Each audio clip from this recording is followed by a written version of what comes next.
Cycle की सवारी।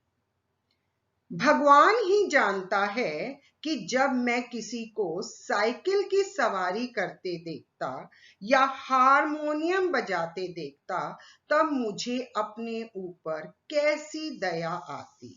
यानी लेखक के मन में हमेशा से ही यह उत्सुकता रही है, यह इच्छा रही है कि वो साइकिल सीख जाए और हारमोनियम बजाना सीख जाए। तो जब भी वो किसी को साइकिल की सवारी करते देखते और हारमोनियम बजाते देखते तो उनको अपने ऊपर बहुत तरस आता था कि इन दोनों में से मुझे कुछ भी नहीं आता। सोचता हूं भगवान ने ये दोनों विद्याएं भी खूब बनाई हैं। मैं हर समय सोचता रहता कि भगवान ने ये दोनों विद्याएं, कौन सी दोनों विद्याएं, साइकिल की सवारी और हारमोनियम बजाना, बहुत अच्छी बनाई हैं। एक से समय बचता है और दूसरे से समय कटता है। यानी अगर साइकिल चलानी आ जाए तो हम किसी भी स्थान पर बहुत जल्दी पहुंच सकते हैं, और दूसरा जो है हारमोनियम बजाना, उससे समय कटता है। अगर आप बोर हो रहे हैं, कोई काम नहीं है, तो आप हारमोनियम बजाकर अपना समय अच्छी तरह काट सकते हैं। यहां मैं आपको बता दूं कि ये सन 1896 जब उनका जन्म हुआ था, उसके कुछ समय बाद की घटनाएं हैं। तो उस समय किसी किसी के पास ही साइकिल होती थी। मगर तमाशा देखिए, हमारे प्रारब्ध में कलयुग की ये दोनों विद्याएं नहीं लिखी गई हैं। तमाशा देखिए, यानी देखिए, प्रारब्ध मतलब भाग्य।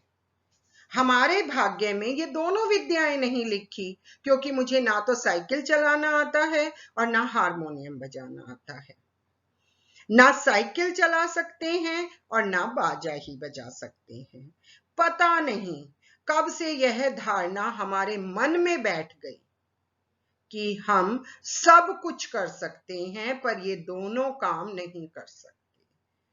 तो लेखक कहता है, पता नहीं मैंने अपने मन में कब ये बात बिठा ली कि मैं ना तो साइकिल चला सकता हूं ना हारमोनियम बजा सकता हूं।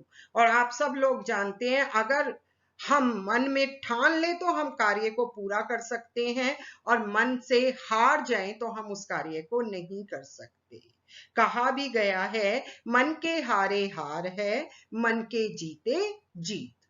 शायद 1932 की बात है, देखिए उन्होंने समय बता दिया है। शायद 1932 की बात है कि बैठे बैठे ख्याल आया कि चलो साइकिल चलाना सीख लें।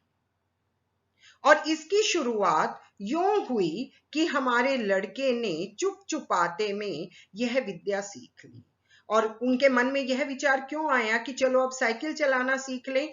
क्योंकि उनके बेटे ने उन सब से छुपकर साइकिल चलाना सीख लिया और हमारे सामने से सवार होकर निकलने लगा।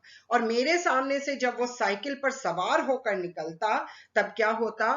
अब आपसे क्या कहें कि लज्जा और घृणा के कैसे कैसे ख्याल मन में उठे कि जब बेटे को साइकिल चलाते देखते तो क्या होता, अपने ऊपर शर्म भी आती और अपने से घृणा भी होती कि मैं साइकिल चलाना भी सीख नहीं पाया। सोचा, क्या हम ही जमाने भर में फिसड्डी रह गए? फिर मैं सोचने लगा, क्या केवल मैं ही सबसे फिसड्डी हूं, कमजोर हूं कि मैं साइकिल नहीं चला सकता?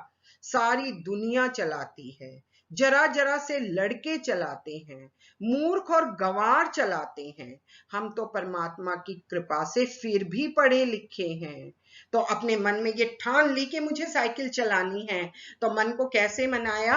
उन्होंने मन ही मन में अपने आप से कहा कि जब छोटे छोटे लड़के चला सकते हैं, मूर्ख और गंवार चला सकते हैं, तो हम तो फिर भी पढ़े लिखे हैं, क्या हम ही नहीं चला सकेंगे? अपने आप से लेखक ने प्रश्न किया, क्या केवल मैं ही नहीं चला सकता? आखिर इसमें मुश्किल क्या है? कूद कर चढ़ गए और ताबड़तोड़ पांव मारने लगे कि एकदम कूद कर साइकिल पर बैठ जाओ और लगातार पैर मारते रहो। और जब देखा कि कोई राह में खड़ा है तब टन टन करके घंटी बजा दी। न हटा तो क्रोधपूर्ण आंखों से उसकी तरफ देखते हुए निकल गए। जैसे लेखक दूसरों को साइकिल चलाते देखता था, वैसे ही मन में विचार उनके आए कि सामने कोई आएगा तो घंटी बजा देंगे, नहीं हटा तो गुस्से से उसको घूरेंगे और उसके साइड से निकल जाएंगे। बस यही तो सारा गुर है इस लोहे की सवारी का। इस लोहे की सवारी का बस यही तो हुनर है, यही तो गुण है कि कूद के साइकिल पे बैठ जाओ, गद्दी पर बैठ जाओ, लगातार पैर चलाते रहो और रास्ते में कोई आए तो घंटी बजा दो। कुछ ही दिनों में सीख लेंगे। तो मन में ठान लिया कि हम भी कुछ ही दिनों में सीख लेंगे। बस महाराज, हमने निश्चय कर लिया कि चाहे जो हो जाए परवाह नहीं, कि चाहे जो हो जाए अब कोई परवाह नहीं, अब तो हम साइकिल चलाना जरूर सीखेंगे।